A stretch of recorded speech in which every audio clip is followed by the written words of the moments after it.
ეს არის თბილის არხი, რადიო იმედზე. გზაზე ჩიტანავასთან ერთად. მშვიდობისა რადიო იმედის დილის არხის ფორმატში განმაგზავნოთ მუშაობას 9 საათი 20 წუთი გახლავთ და როგორც დავაანონსეთ ჩვენ ახლა წიწვოვანი ხელმცენარეების მოპოვებაზე გამკაცრებულ კონტროლზე ვილაპარაკებთ, რაც ლოგიკური და აქტიური თემაა ხოლმე დეკემბრის მეორე ნახევარში. ამ საკითხზე სასაუბროთ რადიო იმედის სტუდიაში გარემოს დაცვითი ზედამხედველობის დეპარტამენტის ადმინისტრაციის უფროსის მოადგილე სტარიელ დიმაძეს მასპინძლობთ. დილამშვიდობისა, მადლობა სტუმრობისთვის. დილამშვიდობისა, დიდი მადლობა მოწვევისთვის. მოკლედ ყოველ დეკემბრის პერიოდში და განსაკუთრებით მეორე ნახევარში ეს თემა აქტიურდება ხოლმე და მიუხედავად ამისა უკვე წლებია ამას საუბარია, თუმცა ხელმცენარეების ზოგჯერ ძალიან უნიათოდ თუ უდიერად მოპყრობის არაერთი ფაქტია ხოლმე და მიუხედავად იმისა, რომ საჯარიმო სანქციებიცაა, ეს საკითხი პრობლემად რჩება. კიდევ ერთხელ რო გითხრათ შეგვახსენოთ, როგორია მექანიზმები, რითიც ხელმცენარეების, კონკრეტულად წიწვოვანი ხელმცენარეების მოპოვებაზე კონტროლი არის გამკაცრებული და რა მექანიზმებია მათ აღმოსაჩინად და გამოსარკვევად, იმიტომ რომ ხშირად მაქვს ეს კითხვა, როდესაც პირობითად საბურთალოზე სპორტის სასახლის, ძველი სპორტის სასახლის წინ ტყე ეწყობა ხოლმე წიწვოვანი მცენარეებისა, იქ როგორ უნდა გაარკვიო, რომელი ბუნებრივია, რომელი ლეგალურად მოპოვებია და რომელია თავის ეზოში მოპოვებული, ასევე აქვს ამის უფლება, ესეც სამი კომპონენტია. კი ბატონო, მოგესალმებით კიდევ ერთხელ დილამშვიდობის, მივესალმებით თქვენს მენელს. საინტერესო თემაა, აქტუალური თემაა. თუმცა მანამ ამ კონკრეტულ თემებს გავშლიდეთ, უნდა ვთქვათ, რომ გარემოს დაცვითი ზედამხედველობის დეპარტამენტი მთელი წლის განმავლობაში საქართველოს ყველა რეგიონში, მათ შორის რა თქმა უნდა დედაქალაქშიც, ახორციელებს მრავალ საქმიანობას. მათ შორის ეს არის უკანონო ხე-ტყის მოპოვების, ტრანსპორტირების და ასე შემდეგ კონტროლი, მათ შორის აქ შედის უკანონო სახერხის საამქროები და ასე შემდეგ. ეს არის საკმაოდ ვრცელი და დიდი საქმიანობა, თუმცა რაც შეეხება დღევანდელ თემას, რაზეც დღეს ვსაუბრობთ, ეს რა თქმა უნდა აქტუალობიდან და პერიოდიდან გამომდინარე აქტიურდება, გულისხმობ წიწვოვან ხელმცენარეებს, წიწვოვან ხელმცენარეებს. რაც შეეხება წიწვოვან ხელმცენარეებზე კონტროლის გამკაცრებას, ძირითადად აქცენტი კეთდება რეგიონალური მასშტაბით რომ ვისაუბროთ ისეთ რეგიონებზე, სადაც არის წიწვოვანი ხელმცენარეები მეტი, მაგალითად ესეთ რეგიონებად შეგვიძლია ჩავთვალოთ სამეგრელო ზემო სვანეთი, იგივე იმერეთის, რაჭა-ლეჩხუმის რეგიონები, სადაც ჩვენი ესე ვთქვათ პატრულების და სწრაფი რეაგირების ეკიპაჟები არიან მეტად ესე ვთქვათ ორიენტირებული მსგავსი ტიპის სამართალდაღოების გამოვლენაზე აი ამ პერიოდში. რაც შეეხება დედაქალაქ თბილისს, აქ ძირითადად აქცენტი კეთდება თქვენს მიერ უკვე თქვენ შესავალში თქვით ისეთ ლოკაციებზე, სადაც ტრადიციულად ვიცით, რომ ხდება ვაჭრობა მსგავსი ტიპის სცენარეების. ეს არის სპორტის სასახლის მიმდებარე ტერიტორია, ვაგზლის მიმდებარე ტერიტორია და სხვადასხვა მეტროსადგურების მიმდებარე ტერიტორიები. რაც შეეხება როგორ ესე ვთქვათ ხდება სხვაობის განსხვავება, სად არის ლეგალური და სად არის არალეგალური წიწვოვანი ხელმცენარეები. პირველ რიგში უნდა ვთქვათ, კანონმდებლობის მიხედვით როგორ არის დღეს დარეგულირებული წიწვოვანი ხელმცენარის ლეგალურად მოპოვების ესე ვთქვათ საკითხი. ლეგალურად შეგვიძლია ჩვენ წიწვოვანი ხელმცენარე მოვუპოვოთ რამდენიმე გზით. ეს არის კერძო პლანტაცია, ხელოვნურად გაშენებული პლანტაცია, საკუთრებაში არსებული ტერიტორიაზე ასევე შეგვიძლია მოვიპოვოთ და თუმცა ყველა ამ ესეთ და ასევე იმპორტი შეგვიძლია გავაკეთოთ აღნიშნული ხელმცენარეების სხვა ქვეყნიდან. ეს არის ლეგალური გზები, თუმცა ყველა ამ ლეგალური იმპორტის ასეთი პრაქტიკა არსებობს. რა თქმა უნდა, არსებობს, არიან გარკვეული ესე ვთქვათ კომპანიები, რომლებიც სხვადასხვა ესე ვთქვათ ქვეყნებიდან ახორციელებენ ამ ესე ვთქვათ ხელმცენარეების და შემდგომ ხდება ამის რეალიზაცია. კი ბატონო, და ამას ჩართული არის ამის კონტროლში რა თქმა უნდა ჩვენი სამსახური, გარემოს დაცვითი ზედამხედველობის დეპარტამენტის სამსახური, ასევე ფინანსთა სამინისტრო საბაჟო დეპარტამენტის სახით. რა ყველა ამ ლეგალურ გზას აქვს თავისი რა თქმა უნდა საფუძველი. ძირითადი გავრცელებული ესე ვთქვათ მოპოვების საშუალება ეს არის მაინც კერძო საკუთრებაში არსებული ნაკვეთებიდან რომლის რეალიზაცია შემდეგ ხდება. თუმცა თუ ფიზიკური პირი მოიპოვებს საკარმიდამო მიწის ნაკვეთიდან წიწვოვან ხელმცენარეს, აუცილებლად საფუძვლად მას უნდა დაერთოს ამ ხელმძენარის დამადასტურებელი საბუთი, რაც ნიშნავს წარმოშობის დოკუმენტს ლეგალურ ენაზე და ამ წარმოშობის დოკუმენტს გასცემს ადგილობრივი თვითმმართველობის გამგეობა იმ კონკრეტულ თქვათ რეგიონში ან ამ შემთხვევაში დედაქალაქში, სადაც ნაჩვენები არის ეს თქვათ კუბური მეტრობა, რაოდენობა ხელმძენარის ძირის და ასე შემდეგ. იმიტომ რომ ეს საჭიროა, როდესაც ტრანსპორტირებას ჩვენ ვახორციელებთ აღნიშნულ ხელმძენარეს, როდესაც აი ამ შემთხვევაში ჩვენი ეკიპაჟი, გარემოსდაცვის ზედამხედველობის დეპარტამენტის ეკიპაჟი გააჩერებს მანქანას, უნდა წარმოუდგინოს აღნიშნული საბუთი, წარმოუდგენლობის შემთხვევაში ჩაითვლება, რომ არის არალეგალური, ვერ დგინდება მოპოვების საფუძველი და ხდება, რა თქმა უნდა, ადმინისტრაციული სამართალდამცავი კოდექსით კონკრეტული საჯარიმო სანქციის გამოწერა. აქ საჯარიმო სანქციები საინტერესოა ალბათ მსვენელებისთვის. საჯარიმო სანქციები პირველად ეტაპზე არის და ახაწევს დაახლოებით 2000 ლარამდე, განმეორებით შემთხვევაში არის 5000 ლარამდე, თუმცა აქ საფრთხილო მომენტი, რა თქმა უნდა, არის ის, რომ შემდგომ უკვე ჩვენი ინსპექტორები ითვლიან ზიანს, ეს ზიანის დათვლა არის სპეციალური მეთოდოლოგიით და თუ 1000 ლარზე მეტი დადგინდა ზიანი, უკვე არა ადმინისტრაციული, არამედ სისხლის სამართლის კოდექსით იღწრება საქმე და 1000 ლარზე მეტი ითვლება დიდ ზიანად და ესეთი ფაქტებიც წინა წლებში ერთეულები, მაგრამ არის ხოლმე. რეგიონალურ მასშტაბით. როდესაც ეხლა დაუბრუნდები იმ საკითხს, როდესაც ღია სივრცეში არის დიდი არჩევანი ნაძვის ხეებისა და იქ პირველ მიდის ის წარმოშობას არ კითხულობს, ხო, არც ვარგისიანობას, არც ვადას ვიზუალურად შეხედა მოეწონა, წაიღო. და თქვენ შემთხვევაში, როდესაც ტრანსპორტირება ხდება და მით უმეტეს წარმოშობის შესახებ თუ აქვს ადგილ წარმოშობის შესახებ შესაბამისი დოკუმენტი, ადვილია გარკვევა ლეგალურია, არალეგალურია. ან სანერგედან წამოიღებს და თქვათ ამ სანერგეს დოკუმენტაციას ამოიღებს ალბათ.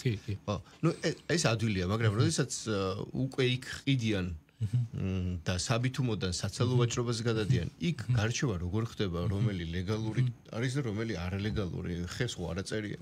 ხეს არ აწერია ნამდვილად, ანუ ამ შემთხვევაში ადგილზე ეს საქმიანობა ცოტა რთული არის, მაგრამ ხორციელდება პრაქტიკაში ძალიან მარტივად დოკუმენტაციის საფუძველზე, რაც გულისხმობს იმას, რომ ჩვენი ეკიპაჟები აი ამ ყველა ესე თქვათ გავრცელებულ პუნქტებში ძირითადად ეს დედაქალაქს ეხება, იმიტომ რომ რეგიონში ძირითადად სხვა კუთხით მიმდინარეობს პრაქტიკა და იქ შედარებით მარტივია.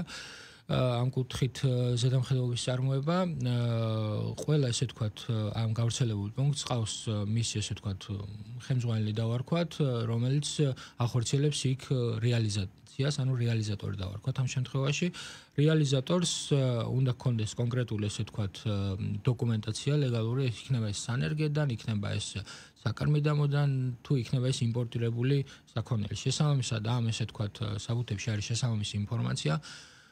მაგალითისათვის რომ დავუშვათ მე 100 ერთეული წიწვოვანი ხემცენარე შემოვიტანე, ან სანერგედან წამოვიღე, ან ჩემს ეზოში მოვჭერი ესე რომ ვთქვათ და ამის ესე ვთქვათ საბუთები მე მაქვს ლეგალურად და ადგილზე მოხდება დათვლა, მათ შორის შეიძლება გარკვეული ნაწილი უკვე მე მქონდეს გაყიდული რა.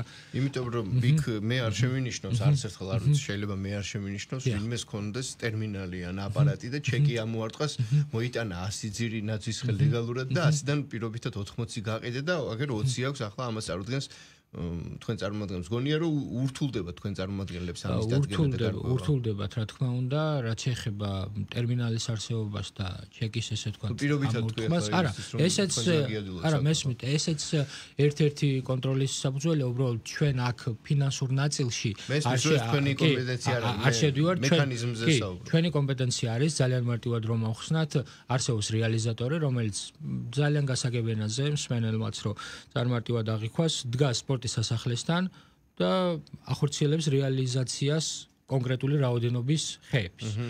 ეს კონკრეტული რაოდენობა ვერ იქნება რაღაც რაოდენობაზე მეტი გამომდინარე, ესე თქვათ, იქ არსებული ფართიდან, გარე სიტუაციიდან შესაბამისად ჩვენ წარმომადგენელი მას თხოვს კონკრეტულ რეალიზაციის დამადასტურებელ საბუთს, სადაც არის გაწერილი კონკრეტული რაოდენობა ხემცენარეების, თუ ესეც საუთი არ არსებობს, რა თქმა უნდა ხდება უკვე არსებული ხელმძღვანელების დათვლა და აი მე რომ ვახსენე ზიანი გამოანგარიშება, თუ ეს 1000 ლარსაც და მე უკვე საკმაოდ რთული პროცედურები მიმდინარეობს, თუ 1000 ლარზე ნაკლებია ზიანი, ხდება პირველად ეტაპზე 2000 ლარით დაჯარიმება კონკრეტული რეალიზატორის. და ბატონ დარიელ, თუ ასეთი შემთხვევა დაფიქსირდა და ამოიღეთ ეს არალეგალური წიწვოვანი ხა, მაგას ხელახლა ვერ წაიღებ, ვერ დარგავ, ანუ ბუნებისთვის დაკარგულია. რა ხდება რეალიზაციაში, როგორ მიდის, თუ სად მიდის, უბრალოდ ნადგურდება, თუ რა ხდება ასეთ მასალასთან? რეალიზაციაში არ მიდის, ხდება კონფისკაცია შესაბამისი წესით და უკვე ეს დამოკიდებულია იმ სამართლებრივ პროცედურაზე დაუშვათ, თუ 1000 ლარზე ნაკლებია ზიანი, უკვე ხდება ამის შესაბამისი წესით დალუქვა, თუ 1000 ლარზე მეტი არის უკვე იქ სასამართლო პროცესი მიმდინარეობს, შესაძლოა რეალიზატორმა მოახდინოს გასაჩივრება აღნიშნული ესე თქვა. ეს როგორც დამადასტურებელი საჭიროა, ეს შეინახოს ამასობაში. კი ბატონო და ეს ერთგვარ ნივთკიცებად შესაძლოა იქნას გამოყენებული ესე. კი ბატონო. კიდევ ერთი თემა. ასეთი რამ არ შემხედრია, მაგრამ შეიძლება არის და ამ ხრივ რა მექანიზმი არსებობს.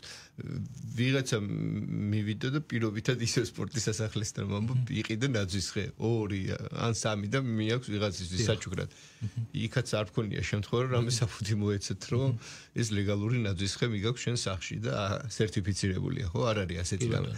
და თუ ჩემოწმე მე ვიცი რომ თქვა რეგიონებში, სამთო რეგიონებში რაჭა ახსენეთ, სვანეთი ახსენეთ და ერთ რამდენიც ვაუბრობდით გამოსასვლელებში თქვენი ეკიპაჟი სულ დგას და გასაგებია რომ ის სხვადასხვა სეზონის ამ სეზონის გარდა სხვადასხვა პერიოდში აგვირდება ხეთყით დატვირთულ მასალით დატვირთულ ავტომანქანებს და მე იქ გაარკვევს ლეგალური არალეგალური ეს შემდეგ და ეს ძალიან კარგი მექანიზმია სხვა შორის ბევრი ადამიანი როცა მათ ამჩნევს ვერ ხვდება ეს პატრულის ეკიპაჟია თუ ვინ არის და რა მაგრამ როდესაც ეს სეზონი ალბათ შეიძლება ვიღაცას მანქანით 3-4 ცალი რომ მოაქვს გააჩერონ და ხო ლოგიკაში ჯდება ამ შემთხვევაში და იქ როგორ ხდება მე მოკოლება, გარკვევა, იმიტომ რომ ის ადგილწარმოშობის ცნობასაც ვერ წამოიღებს, თუ იქიდან არ გამოატანეს. რა თქმა უნდა, ეს თუ 1 და 2 რადგან არ არის. არა, რა თქმა უნდა არის, რა თქმა უნდა არის და რა თქმა უნდა პრობლემა არის გამომდინარე იქიდან, რომ გასაგებია შესაძლოა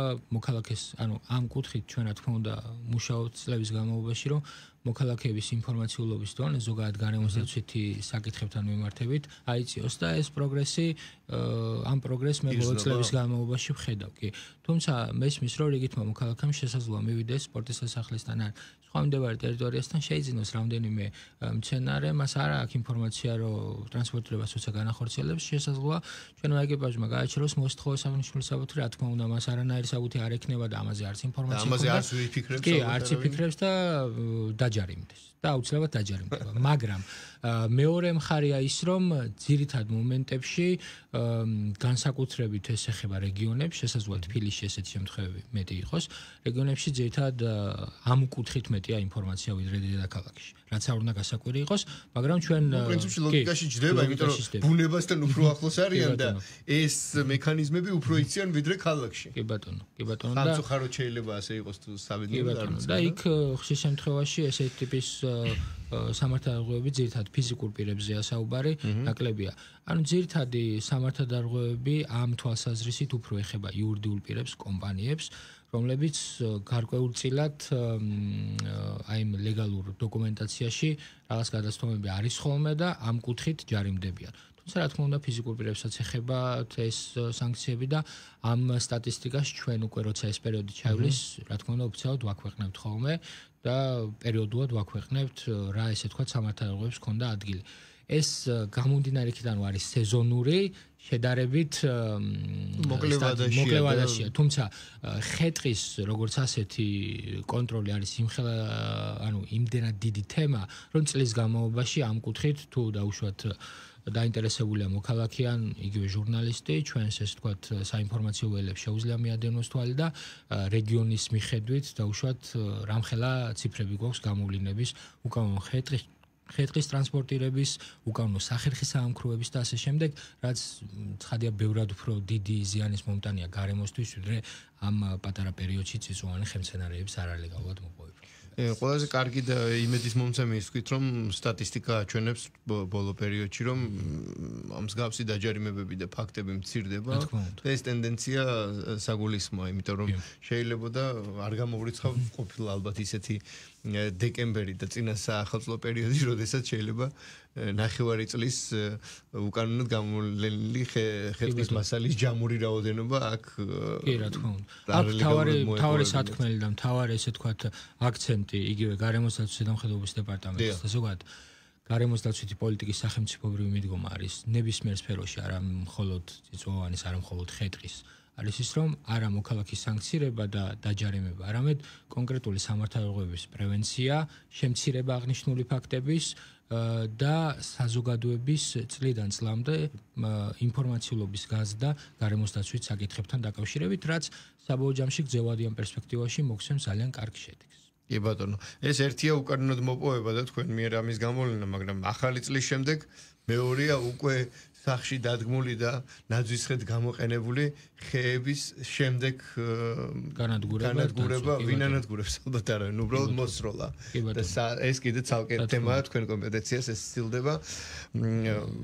სხვა შორის არ სცილდება, იმიტომ რომ ნარჩენების მართვა, ნარჩენების კონტროლის ზედამხედველობა ასევე ჩვენ დეპარტამენტი ახორციელებს, აი მსმენელებსაც მინდა ინფორმაციაზე ცდომა უფრო მეტი კონდეს ძალიან ბევრ გარემოსდაცვით საკითხის კონტროლს. აქ შედის ხე-ტყის კონტროლი, როგორც ტრანსპორტირების, ასევე უკანონო მოპოვების, უკანონო ნადირობა, ბრაკონიერება, უკანონო თევზჭერა, ჰაერის დაბინძურება, დიდი საწარმოების კონტროლი, ბენზინის და დიზელის ხარისხის ნორმების კონტროლი და სხვა თემ ნარჩენების მართვა და ძალიან ბევრი სხვა თემა. ნარჩენების მართვა თქვენ ნარჩენების მართვას ახორციელებს შესაბამისი დეპარტამენტი, თუმცა ნარჩენებისზე უკვე შესაბამისი დალუქვა, ნაგავსაყრელების კონტროლი და ასე შემდეგ, ანუ ნებისმიერი ტიპის ზედამხედველობას